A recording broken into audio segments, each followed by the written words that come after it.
Are you taking away from this yet the feeling that there's just no reason not to be happy? That you could get good enough at it that there's just no reason not to be happy? That doesn't feel so far-fetched to you. And do you know how remarkable that is? Do you feel how far you've come just in this conglomeration of conversation that we've had together, just in these few short minutes that we've been together today? And right now, more than ever before, you believe in happiness. You believe in your ability to align with what your inner being knows you want about everything. Talk about 3 wishes. Talk about endless goods flowing towards you and experiences. There's no reason for you ever to be disappointed. That is the distortion of all distortions. And it's not for any reason other than your ability to focus right now. And your ability to focus right now must not ever again be because you're focused on manifestations. That's not going to fly with you ever again. That doesn't cut it. Because that manifestation can change right now. Never again complain about a manifestation that is not pleasing to you, because they are changeable by you now. So that's like saying, I don't like what I'm creating. I'm disappointed in what I'm creating, not in what happened. I'm disappointed in what I'm creating, and I'm doing it now. And I'm not disappointed because of the subject of what I'm creating. I'm disappointed because of the process of creating right now. I've got it all balled up in some weird way. You see, you didn't come for the manifestation. You came for the manifesting. You didn't come for the creation. You came for the creating. You came because you are a creator, and a creator's got to create, you see. And so you've done most of the process. You sifted, you sorted, you put it in the vortex. It's there for you. But when you get crossways of that, then it starts bogging down, and your emotions tell you what to do. Your emotions tell you what to do. Disappointment is not an emotion you want to foster. Disappointing stories are not the stories you want to tell. Disappointments are not the things you want to regurgitate. Disappointments about anything are not the thing that make your world go round. Disappointments take you into the past where you have no power. Optimism takes you into the now and into the future where all of your power is. What life is and what the thrill of life is being on that brink of the next explosion into your mind. The next realization of this big thought, this big knowing, this big understanding, this big manifestation. Bigger manifest, bigger. You got to get over being disappointed before you can start the momentum toward what you want. You got to get over being lonely before you can start the momentum toward what you want. You got to get over feeling like it's not fair before you can get something that you want. Everything that we're talking about, we're trying to get you to a neutral zone, to this place where the resistance is all finally at bay, where you can wake up in the morning and start thinking some thoughts that are getting you in the direction of what you do want. This will help you a lot. Your inner being never looks back. So your inner being is not trying to mine anything that went anyway before in order to give you something now. Your inner being's not looking back. Your inner being's only looking forward. And so when you look back, it's almost always a minefield, almost always. But even in the wiping of it, can you feel that the wiping of it is an action that doesn't wipe it? It shines a light on it. I'm going to wipe that out. What? That. I'm wiping it out. I'm not going to think about it anymore. I'm not going to think about that anymore. Oh. You got to change the subject. You got to change the subject. The subject has to be your happiness, not a relationship that you think is the path to your happiness.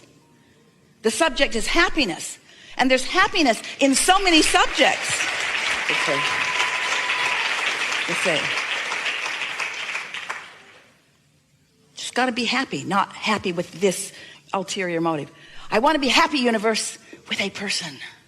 This is the law-based thing that you're wanting to extract from all of this. This is the nugget that you're looking for.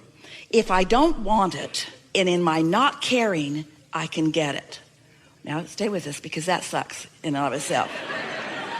If I don't care about it, and therefore I'm not resisting it, it will come easily. If I want it a little bit, and I have a little resistance, it'll be a little difficult.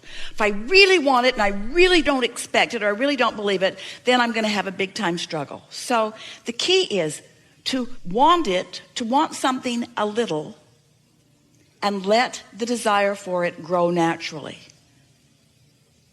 Stay with us. To want it a little, or let's say want it generally. Want it generally, and then let the desire for it gather momentum. Because if you'll start with a general desire, you'll have less resistance in it. And law of attraction will cause that general desire to pick up speed. So it'll get more and more until you'll end up with a very healthy desire and no resistance. And then manifestations that are going to pop into your experience all over the place. Did you follow the formula? It's easy to have a life that's working out and to once again get hooked on conditions. And so these conditions make me happy and that one doesn't. And so you're still kind of stepping back into some conditional living. All conditional living means is trying to fast forward into a manifestation to examine the conditions. Unconditional living, unconditional love, unconditional life is going for the emotion and never mind the way it's going to manifest. You just know it's going to be good when it does. So you were right when you said to us, so just think about happiness and think about how it feels to be appreciated and think about how it feels to appreciate. But there is so much in this world that you can appreciate. Do you know when you are in a nose-to-nose love affair with the love of your life and you think that what's happening is that person is loving you, what's really going on is you are loving that person. What's really going on is you are finding endless things about that person that your inner being agrees with. So it's just constant focusing yourself into alignment and using that person as the excuse. And you know, you could use 100 people and their best qualities to do exactly the same thing. And you could let those 100 people help you tune to what you want. And then someone who holds all of those manifested already or potential to manifest qualities that you have trained yourself to be active in your vibration make their way into your experience. It's just such a lovely thing. You know why we want this manifestation for you? Because it's so delicious. Because the misses and the hits are all part of the process. When something works a little, you come to understand creation even more. When something doesn't work, you come to understand creation even more. And once this gets rolling, you'll never, ever again doubt that you can be or do or have anything that you want. That's just a giving. It's just this sort of cat and mouse game that you begin playing with the universe in discovering your own readiness for when it's going to happen, you see. It's inevitable that it's going to happen. So, we're going to make a very strong statement. You can't get there from there. Now, stay with us. You can't get there from there. You can't get to a manifestation of something that you've got lots of resistance to. You can't get there from there. Just stay with us for a minute. Because it's not like the things we usually say to you. Because we usually say you can be or do or have anything. But we're saying this to you because we want you to sharpen your skills of creation because you're ready to do that. You can't get there from there. What do you mean, Abraham? You can't get to that manifestation that you want given the vibration that you're offering. Oh. So what's off in the vibration that I'm offering? You've got too much resistance for that to unfold easily. Well, what do I do about the resistance? Should I work harder? Should I think about it more? No, that will make the resistance more. What should I do? Get off the subject. Get off the subject. That will make the resistance less. You see, if you get it, and we're going to ask you if you do you believe that your vortex exists? Do you believe that there's a vibrational version already queued up for you? Do you believe that universal forces are arranging circumstances and events and that the cooperative components are all lined up for you? So if you believe that, then what is the piece that you've got to do? You've got to allow it. You've got to get yourself in the receiving mode, which means you got to be happy anyway. You got to be lighter about it. Well, how do you be light about something that you're heavy about? Don't think about it for a while and it will dissipate. And then next time you think about it in more general terms. It's like the movie that our friend was talking about. You have to reestablish your own communication between you and your inner being. And your inner being is not speaking to you in words. We sort of distort that when we're talking to you with all of these words. In fact, sometimes the words are so much it's like a hair blowing back experience for you. You'd be better off not even listening to all of these words. Your inner being is not speaking to you in words. Your inner being is offering blocks of thought which you are translating into impulses, into memories, into thoughts, you see. Do you feel how reluctant you are to let go of what you've been doing that isn't working? only you will know by how it feels when you come across those thoughts. But we're suggesting that you start in a far more general place, such as, I'm living happily ever after, and the universe is yielding to me on so many fronts.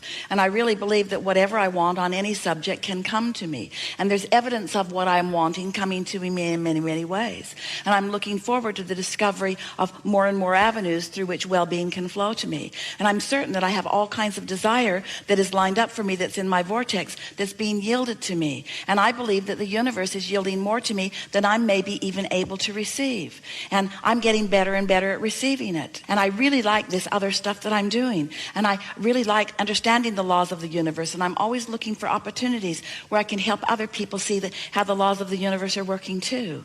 And now we're going to get a little more specific. And you see if in getting more specific, you're still in that easy place. And I like the idea of being a deliberate creator. And I so like deliberately creating among others who are deliberately creating. It's so fun to meld my mind with others. And it is so much fun to watch the universe bring to me the cooperative components of what I'm looking for. And therefore, it is illogical to me that the universe would not already have worked out cooperative components to co-create with me on many fronts. Companionship is just a really natural thing on all subjects. There really isn't anything that I ever really do alone. There are almost always others around that I can bounce off of or that I can respond to in some way. This is a cooperative universe. This is a collaborative universe. The universe knows who I am and what I want. And the universe knows, now we're going to get a little specific, maybe too specific for you.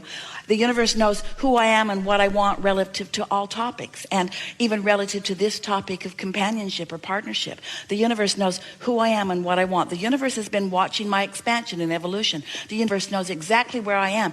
The universe knows if I'm keeping my own promise to myself. Am I ready to bring a partner to me? Am I really in alignment with my true desire?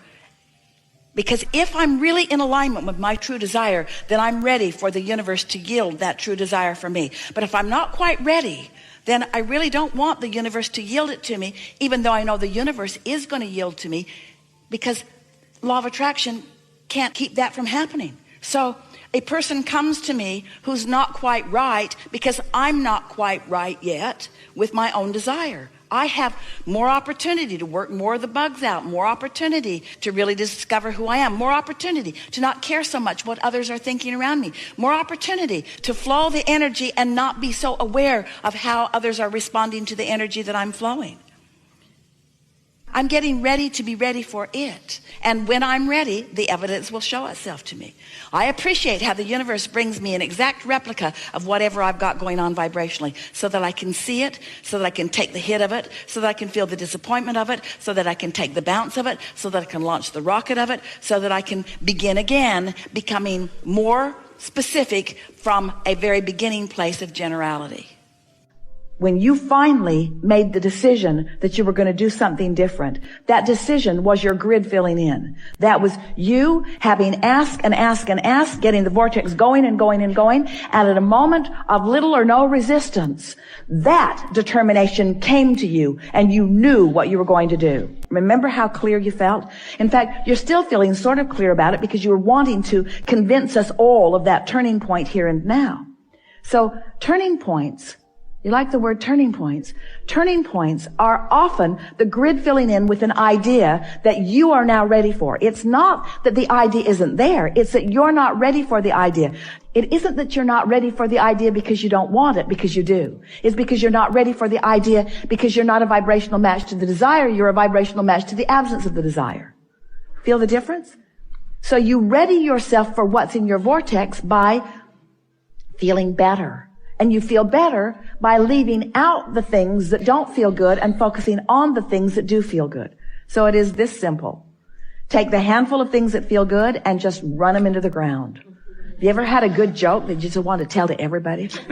Pretty soon you're repeating it again to the same people, and they're saying, dude, I heard that. I laughed the first 5 times. It's over for me. But you know how fun it is to get hold of something that feels good, that you can delight yourself and others with. Well, this is the same sort of thing. Get a handful of those things that are delightful to you and just play the loop again and again and again.